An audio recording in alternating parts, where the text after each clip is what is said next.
নমস্কার, GS forum চ্যানেলে আপনাদের সবাইকে স্বাগত জানাই। ইউনিফর্ম সিভিল কোড শুধুমাত্র ভারতের 3টে রাজ্যে চালু আছে।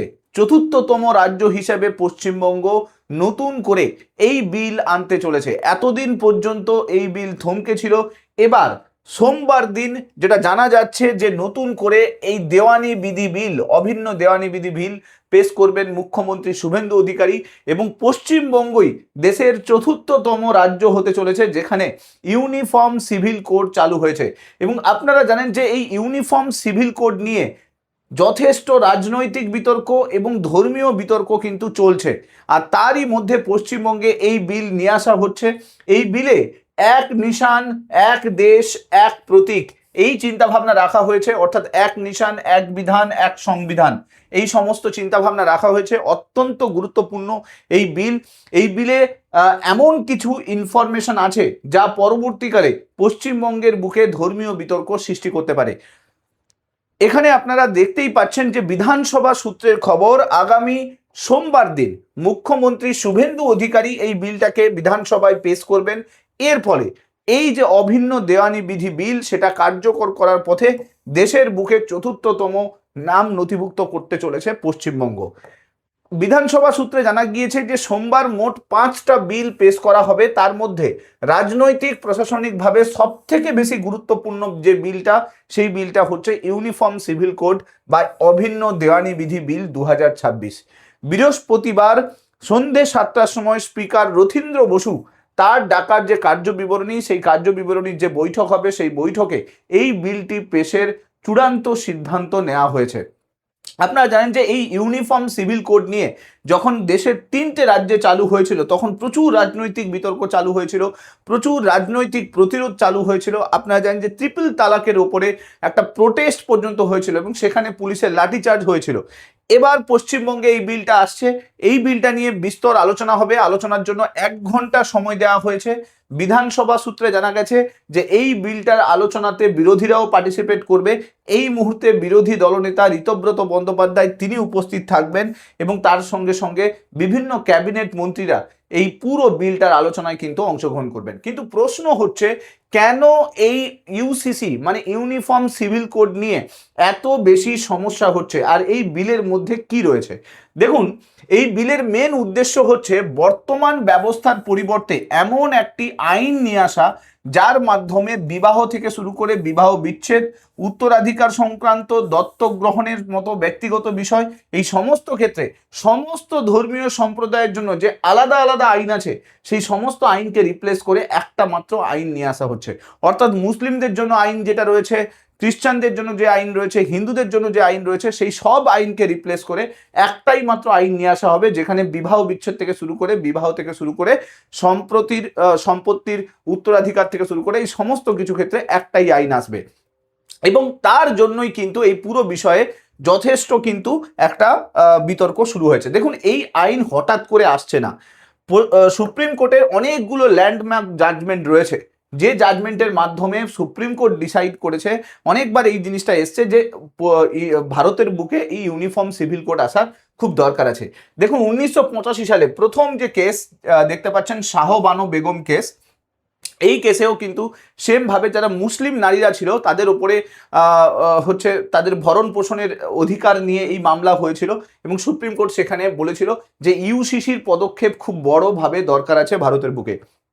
এরপরে 1985-এ আপনারা দেখতে পাচ্ছেন জর্ডেন ডিয়েংডোহ মামলা, সেখানেও কিন্তু এই জিনিসটা ইউসিসির পক্ষে কিন্তু সুপ্রিম কোর্ট রায় দিয়েছিল। এরপরে সরলা মুদগল মামলা, এই মামলাতেও কিন্তু যে বাইগামী, মুসলিম ধর্মে যে দুবার করে বিয়ে, সেটা নিয়ে কিন্তু সুপ্রিম কোর্ট বড় পদক্ষেপ নেয় এবং সুপ্রিম কোর্ট বলে যে এই আইনটাও কিন্তু ইউনিফর্ম সিভিল কোডের আন্ডারে নিয়ে আসা উচিত। এরপরে যদি দেখেন পানুলাল বানশিলাল পিত্তি মামলা, এই মামলাতেও কিন্তু সুপ্রিম কোর্ট ইউসিসি প্রবর্তনের কথা কিন্তু বলা হয়।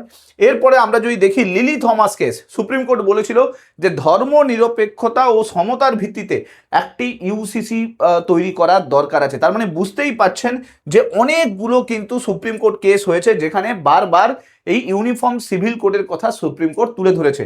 লাস্ট যে কেসটা হয়েছে সেটা হচ্ছে 2017 সালে সায়রা বানু কেস।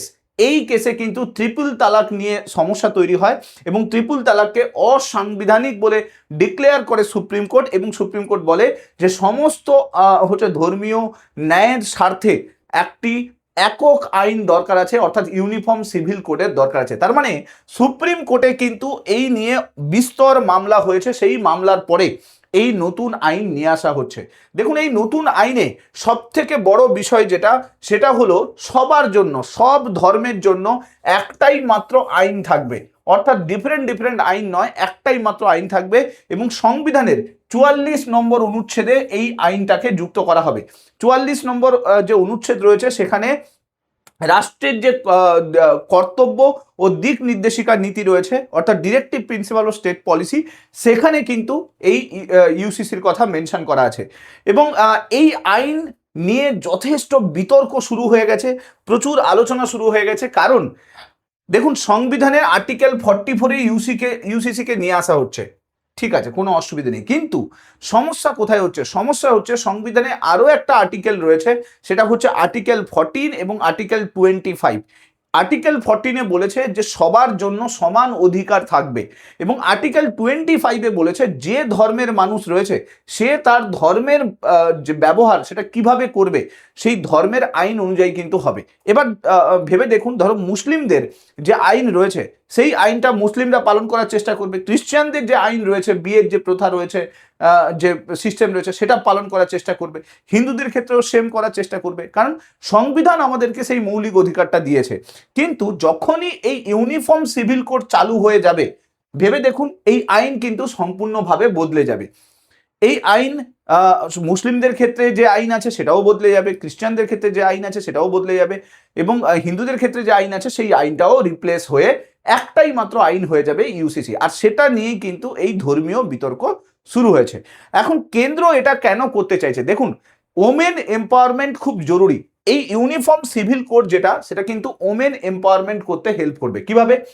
দেখুন, ভারতের বিভিন্ন যে ব্যক্তিগত আইন রয়েছে, মানে পার্সোনাল ল রয়েছে, সেগুলোকে দীর্ঘদিন ধরে নারীদের প্রতি বৈষম্যমূলক বলে সমালোচনা করা হয়েছে, ঠিক আছে? ইউনিফর্ম সিভিল কোড যদি প্রবর্তিত হয় তাহলে কি হবে?